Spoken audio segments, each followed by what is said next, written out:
کے اندر یہ صفتیں ماننے والا ذرا اپنے گریبان میں جھانک کر دیکھ، کہیں ایسے روح تیری پرواز نہ کر جائے، کہیں ایسے شرکی عقیدے میں مر کر جہنم کا ایندھن نہ بن جائے، اللہ کی ناراضگی کو مول نہ لے لے۔ اللہ کے قرآن کو پڑھے، یہ اللہ پاک زمین کا تذکرہ کرتے ہیں، زمین کے اوپر پہاڑوں کا تذکرہ کرتے ہیں، زمین کے اوپر پھلوں کا تذکرہ کرتے ہیں، کھیتیوں کا تذکرہ کرتے ہیں، قسم و قسم کے اناج کا تذکرہ کرتے ہیں۔ یہ کمال ہیں تو کس کے؟ توحید یہی ہے، یہی کیا ہے؟ توحید ہے، یہی وحدانیت ہے، یہی عقیدہ توحید ہے۔ اس کی اشاعت کرنے والا حقیقی اشاعت و توحید والا ہے، اور جو اس عقیدے کی تشہیر نہ کرے، ڈرے اور واضح طریقے سے بیان نہ کرے، نفی کا پہلو بیان نہ کرے، یہ تو کہے بزرگ بارش نہیں برسا سکتا، یہ تو ٹھیک ہے، نبی بھی نہیں برسا سکتا، یہ بھی ٹھیک ہے، ولی نہیں برسا سکتا، یہ بھی ٹھیک ہے، لیکن اعلان کر دجال بھی نہیں کر سکتا، مردوں کو زندہ کرنے والا نبی بھی نہیں ہو سکتا، ولی بھی نہیں ہو سکتا، پھر یہ بھی کہنا پڑے گا کوئی دجال بھی ایسا نہیں کر سکتا، کھیتیاں کوئی نبی نہیں اگا سکتا، ولی بھی نہیں اگا سکتا، یہ بھی کہتا ہے تو یہ بھی کہے کوئی دجال بھی ایسا کر سکتا۔ یہ ہے توحید۔ یہ کہے کہ نبی نہیں کر سکتا، دجال کر سکتا ہے، کہ دے گئی تیری توحید برکہ ہے۔ اللہ اکبر۔ عقیدہ پختہ ہے صحیح، عقیدہ پختہ بناؤ، موحد بنو، توحید کا عقیدہ پختہ ہوگا، عبادتیں قابل قبول ہیں، ورنہ اللہ منہ پر مار دیں گے، جا جہنم کے اندر، تیرا عقیدہ ہی خراب ہے۔ ہم کہتے ہیں نبی کے بارے میں اگر کوئی عقیدہ رکھے تا شرک کرنے والا ہے، چہ جائے کہ روایات سے متاثر ہو کر دجال کے بارے میں عقیدہ رکھا جائے۔ اللہ ہدایت نصیب فرمائے۔ آمین۔ خطرہ یہی ہے ان کو کہ دجال کا انکار کرتے ہیں تو نزول مسیح کا انکار ایٹومیٹک ہو جائے گا۔ مسئلہ تو یہی کھڑا ہوا ہے، مہدی کا انکار کرتے ہیں تو پھر ان کا انکار کرنے، یہ تینوں عقیدے آپس میں ان کے ہاں ملے ہوئے ہیں۔ عیسیٰ علیہ السلام آئیں گے دجال کو قتل کر، دجال کو منے نہ منے تو وہ معاملہ تو ختم تھی گیا۔ مجبور یہ ہے کہ وہ نزول عیسیٰ دا عقیدہ منی کھڑا تھا، دجال مننا پوسی، دجال کو منی کھڑا تھا، مہدی کو بھی مننا پوسی، والمہدی کو امام جا بڑھائے، نبی اللہ پیغمبر کو پچھو جا کھڑا ہے۔ اللہ اللہ، وہ مہدی کو امام بنایا جو امتی ہے، معصوم بھی نہیں ہے، اور پیچھے کھڑا کیا معصوم پیغمبر کو، جس پیغمبر نے کہا وجعلنی نبیا، پنگوڑے میں کہا اللہ نے مجھے نبی بنایا ہے، اینما کنت، میں جہاں کہیں بھی ہوں نبی ہوں، اور جو نبی کو امتی کہے قرآن کا منکر ہے۔ قرآن میں نبی اپنے آپ کو نبی کہے، وجعلنی نبیا، یہ پنگوڑے میں بچپن میں کلام ہے، کس کی؟ عیسیٰ علیہ السلام کی، وجعلنی نبی، اللہ نے مجھے کیا بنایا؟ ملا سے پوچھو امتی کا ہے آیت پیش کر، امتی کا ہے بخاری کی روایت پیش کر، امتی کا ہے حدیث پیش کر، نہ اس کے پاس حدیث ہے، نہ قرآن کی آیت ہے، نہ قرآن اس کا ساتھ دیتا ہے، نہ روایت اس کا ساتھ دیتی ہے، قرآن سے بھی کورا اور روایات سے بھی کورا ہے، علم کا میدان نہیں ہے، علم سے بالکل نابلند ہے۔ جب علم نہیں ہے تو ایسی بات کرتا کیوں ہے؟ یہ علم ہی نہیں ہے، جہالت والی بات ہے۔ اللہ نے نبی اللہ فرمایا، میرا پیغمبر میرا عیسیٰ، سبحان اللہ، جس کو اللہ نے مقام اعلیٰ و بالا دیا ہے، شان والا بنائے، انہوں نے کیا کیا؟ اس نبی اللہ کی نبوت کو چھین کر امتی کے مقام میں کھڑا کر دیا ہے، اور جو نبی کو امتی بنائے بغیر کسی دلیل کے، بغیر کسی حجت کے، اس کو اپنے ایمان کی فکر کرنی چاہیے، اس کو اپنے عبادات کی فکر کرنی چاہیے۔ پنگوڑے میں، اس گود میں، قال انی عبداللہ، قال انی، اللہ نے مجھے، اللہ میں اللہ کا بندہ ہوں، مکالا، میں علامہ صاحب کی زبان چلو سخت ہے نہیں کرتا کہ اس میں تردید ہوگی یہودیوں کی، عیسائیوں کی، جو عبداللہ کی بجائے ابن اللہ کہتے ہیں، جو عبداللہ کی بجائے ابن اللہ کہتے ہیں۔ اللہ نے بلوایا انی عبداللہ، میں اللہ کا بندہ ہوں، میں ابن اللہ نہیں ہوں. ہیں اللہ نے آتانی الکتاب، اللہ نے مجھے کتاب عطا کی ہے. وجعلنی نبیّا، اللہ نے مجھے نبی بنا. وہ جو پیغمبر پہلے دن سے کہہ دے وجعلنی نبیّا، مجھے اللہ نے نبی بنایا ہے، اس پیغمبر کی زبان پر اس ملا کو یقین نہیں ہے، اور اس پیغمبر کی لسان نبوت پر اعتماد نہیں ہے، اور اس نبی کی زبان پر اعتماد نہ کر کے اور امتی کا مقام دے دیا. کس دلیل کی بنیاد پر؟ نہ قرآن میں دلیل نہ حدیث میں دلیل. اللہ ہدایت دے. ایک ملا سے بات ہوئی، بات جوش اس لیے آ جاتا ہے کہ شاید جوش کے ذریعے سے بات سمجھ میں آ جائے. ہے صحیح، مجبوری تا ہے، کوشش تا کرنے سے کہ اساں اپنے آپ کو ہم متحمل تے نرم مزاج بڑھوں.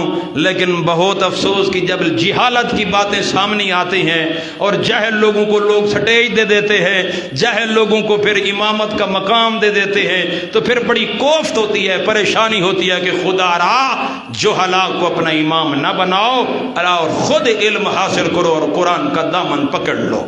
وَاعْتَصِمُوا بِحَبْلِ اللَّهِ جَمِيعًا وَلَا، بات کر رہا تھا کہ جب مولوی سے کہا کہ قرآن میں حضرت عیسیٰ علیہ السلام نے یہ آیات بیان فرمائی ہیں، اور شروع کی یہ آیات ہیں، گود میں تھے، ماں اٹھا کر آئی ہے، اور فَأَشَارَتْ إِلَيْهِ، اشارہ کیا.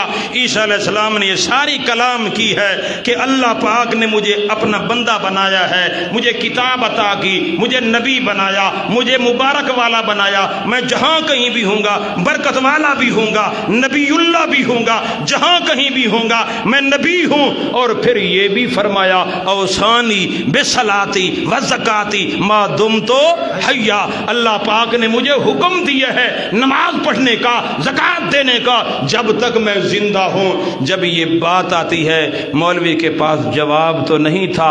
اس نے کہا اصل میں یہ عیسیٰ علیہ السلام کی کلام جو ہے یہ غیر مکلفانہ کلام ہے. غیر مکلفانہ سمجھا آپ نے؟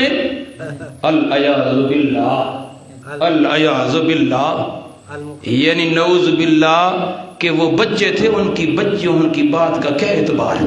استغفر اللہ. بچوں کی بات کا یہ غیر مکلفانہ کہہ کر، غیر مکلفانہ بات کر کے اس نے اپنا ایمان ضائع کر دیا ہے. یہ پیغمبر کا معجزہ ہے، اور معجزہ کس کی طرف سے ہوتا ہے؟ اللہ کی. زبان عیسیٰ علیہ السلام کی ہے، اور بلوانے والا کون ہے؟ اللہ نے جو کلمے بلوائے ہیں کیا ان کا کوئی اعتبار نہیں ہے؟ اعتبار ہے. اور جو کہے غیر مکلفانہ کلام ہے تو وہ کیا کہنا چاہتے؟ جس طرح بات بچے کرتے ہیں نا، تو بچوں کی بات کا کوئی اعتبار نہیں ہوتا. بچے کوئی نقصان کریں، کسی سے کوئی لین دین کرے تو لوگ کہتے ہیں یار بچہ ہے، یہ کیا ہے؟ بچہ ہے، اس کے لین دین کا اور اس کے سودا سلف کا اور اس کے تمام تر معاملات کا کوئی اعتبار نہیں ہے. اس نے کسی کو نقصان پہنچایا تو ہم کیا کریں؟ بچہ ہے. کسی کے کھیتی کو نقصان پہنچایا، بچہ ہے، ہم کیا کریں؟ یعنی یہ کہنے والا کہہ رہا ہے نعوذ باللہ کہ یہ بچے کا کلام ہے. وہ بھائی یہ بچے کا کلام نہیں ہے، یہ اللہ کے نبی کا کلام ہے. کہلوانے والا اللہ خود ہے. اور اس کو جو غیر مکلفانہ بات کہے تو اس نے نبی اللہ کی بات تسلیم نہیں. دیکھو جھوٹے عقیدے کو ثابت کرنے کے لیے انہوں نے قرآن کے اوپر بھی اور اللہ کے نبیوں کے لسان پر بھی اعتماد نہیں کیا، اعتماد ہی اٹھ گیا. نعوذ باللہ. اللہ ہدایت دے، اللہ سمجھ کی توفیق عطا فرمائے. ہم بار بار یہی دعا کرتے ہیں. بہرحال یہ سلسلہ وار درس قرآن ہے، ہم تو درمیان میں بات آ جاتی ہے کر دیتے ہیں. مندھانی مار بیٹھے نہیں سے رہنے ہیں کہ بس رات نہیں جو عیسیٰ علیہ السلام، عیسیٰ علیہ السلام. اللہ کے بندے توحید ہے، رسالت ہے، آخرت ہے، اخلاقیات ہے. صبر پر گفتگو کرو، ایک دوسرے کی غیبت نہ کرو، ایک دوسرے کا گلہ نہ کرو، ایک دوسرے کا مال نہ کھاؤ، ایک دوسرے کا احترام کرو. اخلاقیات ہیں. پورا میدان قرآن کا پڑا ہوا ہے. سارے لوگوں کی اصلاح کرنی ہے، دعوت دینی ہے، تبلیغ کرنی ہے، توحید کا عقیدہ بیان کرنا ہے. نہیں صبر عیسیٰ علیہ السلام اللہ سمجھ کی توفیق عطا فرمائے۔ صرف یہی مسئلہ رہ گیا ہے، باقی مسئلے ختم نہیں۔ اللہ ہو اللہ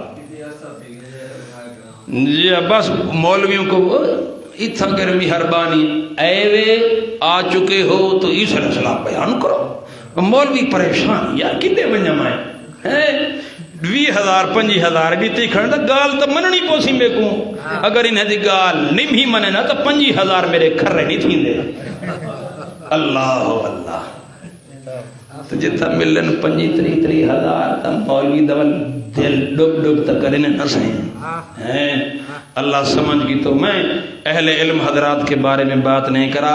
علامہ عصمت اللہ خان صاحب مدظل العالی ایک ذی وقار اور بہت ہی متحمل مزاج شخصیت ہے، علم کے حوالے سے اللہ کے فضل و کرم سے بڑے متحمل مزاج ہے، اور جو بھی وہ بات بیان کرتے ہیں وہ بغیر کسی کیچڑ اچھالے، تنقید کیے بغیر، تعریض کیے بغیر، تحقیر کیے بغیر وہ بڑے تحمل کے ساتھ، بردباری کے ساتھ وہ مسئلہ بیان کر دیتے ہیں، کسی کے اوپر کیچڑ نہیں اچھالتے۔ اللہ کے فضل و کرم سے علامہ عصمت اللہ خان مدظل اللہ رحمت اللہ علیہ کہہ رہا ہوں، چل اللہ کی رحمتیں ان کے اوپر بھی ہے، تو بہرحال وہ مسئلہ حافظ اللہ تعالی علم کی حفاظت فرمائے، وہ مسئلہ بیان کرتے ہیں تو دائرے میں رہ کر کرتے ہیں، ایسا ہے کہ نہیں ہے؟ لہٰذا ہم ظاہر بات ہے ایسے علماء کی ہم بھی قدر کرتے ہیں، احترام کرتے ہیں،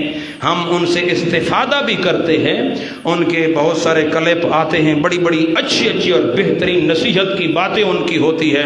اللہ تعالیٰ ان کو سلامت رکھے، اللہ تعالیٰ ان کی زندگی میں برکت دے۔